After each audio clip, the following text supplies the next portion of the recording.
O Día das Letras Galegas xa non é soamente unha data festiva. No Concello de Poio, 17 de maio, é o día elixido para reivindicar a importancia do uso da lingua galega, especialmente entre os mozos e mozas. O Concello de Poio, como ven sendo habitual, está establecendo unha programación para celebrar o Día das Letras Galegas. Nos decimos celebrar, pero lamentablemente, unha vez máis, tamén é un acto que temos que ter en conta para reivindicar o uso e o fomento da lingua galega, porque sabemos que lamentablemente están facendo políticas que o que están procurando é todo o contrario, non? Que se vaya perdendo e cada vez haxa menos galego falantes.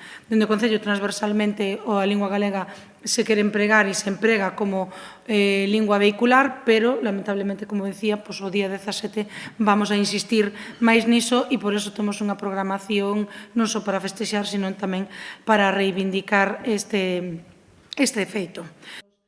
A programación deste ano está deseñada para concienciar a cidadanía no uso do galego. Por iso, dende a organización, propoñen ao Concello de Poio a creación dun plan de normalización lingüística municipal.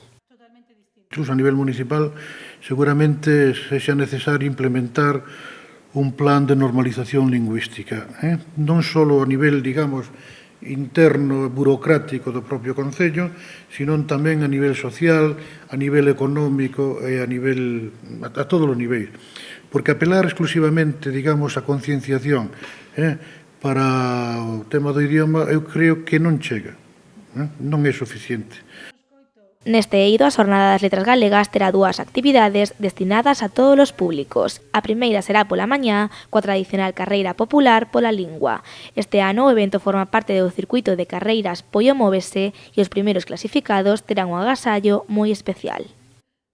Como é o Día das Letras e unha carreira popular pola lingua, van a recibir tamén un lote de libros en galego, todos os premiados nas diferentes categorías. O acto principal do Día das Letras Galegas será pola tarde coa entrega de premios do concurso literario Xaime Illa, que se celebrará ás 7 no Peirao de Rasó.